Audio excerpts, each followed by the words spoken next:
Calaroga Shark Media.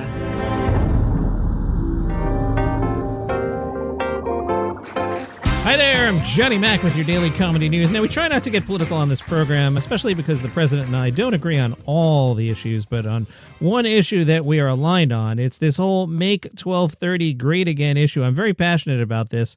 We need to get 1230 back to the great days of Letterman and Conan, or changing networks, Craig Ferguson. And now we have Seth Meyers. The president said Seth's show is a ratings disaster aside from everything else. Meyers has no talent, and NBC should fire him immediately. Seth Meyers responded to this on his 1230 program, which is closer in consumption to this program than it is to Joe Rogan's program. Those are facts. They're amazing facts, but they're facts. Seth said, "You guys, they said my name on TV. It's not often you hear the name Seth Meyers on TV before midnight."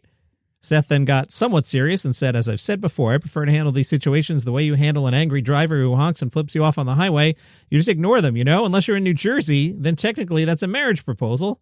Conan O'Brien, who helped make 1230 great, was in India. On social media, he was sharing some of the fun he was having. He's shooting season 3 of his travel series, Conan O'Brien Must Go. One photo shows Conan with a cricket bat and says, "My first day playing street cricket and I scored 1,100 points, ? I have no idea what happened." In another post, Conan is seen posing with background dancers. Conan was dressed in a traditional outfit. The caption, "Just filmed a Bollywood extravaganza with these gifted dancers and incredible crew. I can't wait for you to watch it on your phone." One more, he was interacting with the public. The caption, "Lots of laughs in Mumbai with my new friend Rusty, and this woman was thrilled to meet Ryan Seacrest." Search hashtag Conan O'Brien Must Go on your social medias if you want to see those. Bill Maher was on his podcast. The guest was Patton Oswalt. Bill Maher explains to Patton Oswalt, while Bill Maher no longer tours doing stand-up comedy, he said, "I felt like it was a great choice because I don't want to be out there in this country in this political atmosphere. I could get shot by the left or right. I mean, it's just not a good time to be out there." Maher pointed out that he released his 13th HBO special earlier this year. It was called Bill Maher, Is Anyone Else Seeing This? And he said, "I feel like that's a good body of work.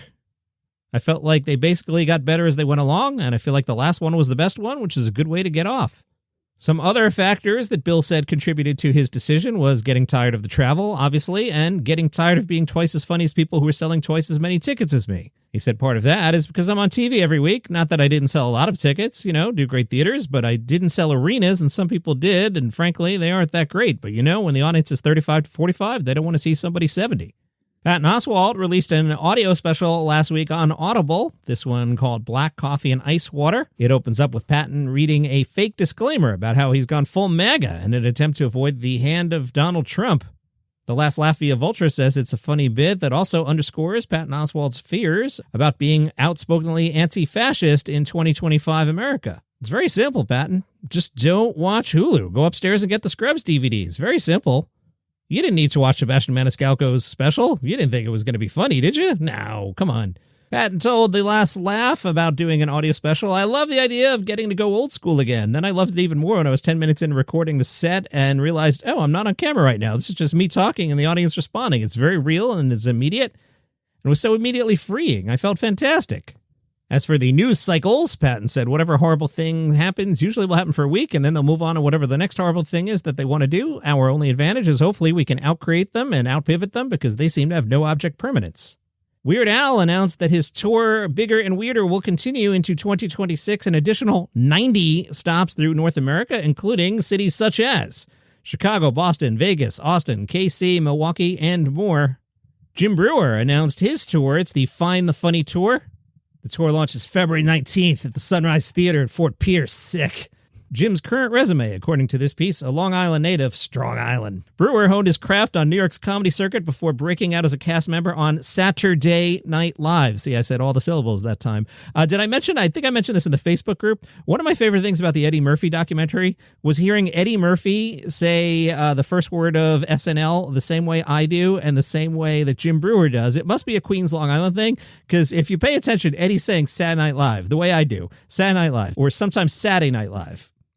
Definitely not Saturday Night Live. Saturday Night Live. I loved it. After SNL, Jim Brewer went on to star in the cult stoner comedy Half Baked, which also features Dave Chappelle, and appears in films including Zookeeper, Beer League, Titan AE, among others. Brewer most recently released the YouTube special Country Boy Will Survive. His other specials include Hardcore, Let's Clear the Air, and Laughter for All. I'm behind on my Jim Brewer YouTube specials, apparently. Billboard asked comedian Josh Johnson if he's ever been confused with NFL player Josh Johnson. Have you guys ever met or talked? Comedian Josh Johnson said, nope, we've never run into each other. Then they asked Josh Johnson, have you ever had a politician supporter come at you for something you said on your show or in your act? Comedian Josh Johnson said, no, I try to be fair in my assessments of people. Even if they're people I don't really like, I can still acknowledge when they did a thing for the collective good or made a smart political play, even when it's something that I consider to be terrible propaganda. I do my best to give kudos when they're deserved. You have a better political understanding if you can be as close to objective as your political leanings will allow. I talk about everything, and if I see something that doesn't hold water, I'll say so, even if I like that person. Josh got a little philosophical and said, if you stay in the big arc of history and how politics works, you can see that there's precedent. We already had a Gilded Age, so there's already a playbook on how people combated the robber baron era, but there's also a playbook for the robber barons to get and consolidate power. So many of these things are bigger than any one political figure, and they'll last much longer than any one person's political career. Josh Johnson, comedian, are you optimistic about where our country's headed? Comedian Josh Johnson said, I always lean towards optimism, because that's the best way for me to live, but I'm not ever going to poo-poo the idea that things get worse than you can imagine. I do think with optimism and hard work, they'll turn out better than someone could have projected.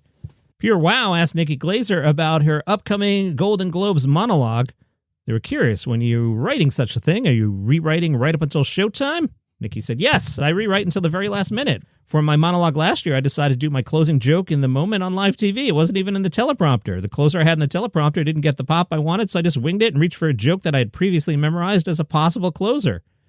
Thank God I had rehearsed it enough that I had it memorized. It was a wordy joke, too.